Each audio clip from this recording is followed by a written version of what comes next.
আজ ফের সুপ্রিম কোর্টে অভয়া শুনানি, অভয়া মামলার শুনানি। ফের শীর্ষ আদালতে অভয়া মামলার শুনানি। বিচারপতি সঞ্জীব খান্না, বিচারপতি সঞ্জয় কুমার, বিচারপতি কেভি বিশ্বনাথনের বেঞ্চে শুনানি। সঞ্জয়ের ফাঁসির সাজা না চাইলেও 42টি প্রশ্নের উত্তরের খোঁজে অভয়ার পরিবার। যে 42টি প্রশ্নের উত্তর তারা কেন পাননি, কেন চার্জশিটে বিভিন্ন বিষয় তাঁরা যেগুলো জানতে চেয়েছিলেন বা যাদেরকে বারবার দোষী সন্দেহ করা হয়েছিল, অভিযুক্ত হিসেবে ভাবা হয়েছিল সিবিআই এর তরফ থেকেও, তাদেরকে জিজ্ঞাসাবাদ করেছিলেন কেন তা সত্ত্বেও 42টি প্রশ্নের উত্তর পাওয়া যায়নি, তার খোঁজে অভয়ার পরিবার। এই নিয়ে চন্দনা বাউরি এবং জগন্নাথ চট্টোপাধ্যায় বিজেপির তরফ থেকে কি বলছেন শুনুন। বলছেন তার নেতা নেত্রীরা বলছেন সম্পূর্ণ ধামাচাপা দেওয়ার চেষ্টা।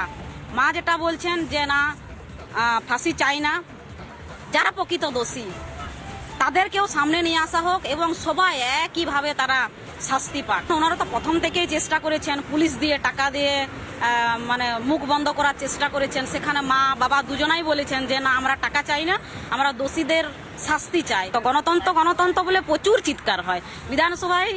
গণতন্ত্র নিয়ে অনেকবার মানে আলোচনা হয়েছে, কিন্তু গণতন্ত্র কোথায়? এই যে আইন, যদি সত্যি সংবিধান বলে কোনো জিনিস থাকে, যদি আমাদের আম্বেদকরজি সত্যি যদি সংবিধান নিয়ে সত্যি কোথায় যদি লিখে গেছেন, তাহলে আমরা অবশ্যই অভয়ার বিচার পাবো, সুবিচার পাবো।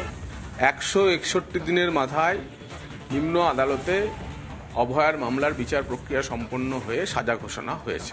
পরবর্তীকালে নিশ্চয়ই উচ্চতর এবং উচ্চতম আদালতে এই মামলার বিচার হবে। সমাজের একটি বড় অংশ ফাঁসি চায়। অভয়ার মা বাবা তার মতামত রেখেছে এই শাস্তি নিয়ে। আমরা চাই শুধু সঞ্জয় রায় না, বৃহত্তর ষড়যন্ত্রে আরও যে সমস্ত মাথা জড়িত তারা কঠোরতম শাস্তি। কিন্তু তৃণমূল কংগ্রেস যেভাবে এক অভাগা পরিবার, একজন সাধারণ দর্জি, বহু কষ্টে সৃষ্টে তার মেয়েকে ডাক্তার বানিয়েছিলেন, পোস্ট গ্রাজুয়েট ট্রেনি ছিলেন তিনি, তার পরিবারকে অপমান করছে এবং আবার টাকার অফার করছে। বোঝাই যাচ্ছে এরা চূড়ান্ত অমানবিক, বরং বলা ভালো পাশবিক।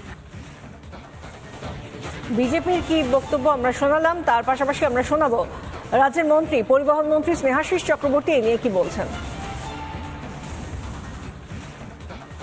আমার কষ্ট আছে, আমরা তার প্রতি অবশ্যই আমাদের সমবেদনা আছে, কিন্তু তাকে তো কোর্টের উপরে, সিবিআই এর উপরে, বিচার ব্যবস্থার উপরে তাকে ভরসা রাখতে হবে, তাই না? উনি কোনোটার উপরেই ভরসা রাখছেন না, সেটাই হচ্ছে বিষয়। আর সব থেকে বড় ব্যাপার হচ্ছে আমাদের মাননীয় মুখ্যমন্ত্রী কঠোর শাস্তি চেয়েছেন, যে দোষী তার ফাঁসি পর্যন্ত চেয়েছেন, এবং আমাদের পুলিশ প্রশাসন 24 ঘন্টার মধ্যে যে ব্যবস্থা নিয়েছিল, পরবর্তীকালে সিবিআই কিন্তু সেটুকুই পেরেছে, তার বেশি পারেনি। এবং সেখানে মুখ্যমন্ত্রীর এই পদত্যাগ দাবিটা আমার মনে হয় সঙ্গত হচ্ছে না। উনি কাদের পরামর্শ করছেন জানি না, তবে ওনাকে বিচার ব্যবস্থার উপরেই ভরসা রেখে এগোতে হবে, কারণ আমরা সবাই সর্বোচ্চ আদালতের দিকেই তাকিয়ে থাকি। মুখ্যমন্ত্রীর পদত্যাগ দাবি এটা রাজনৈতিক হয়ে গেল।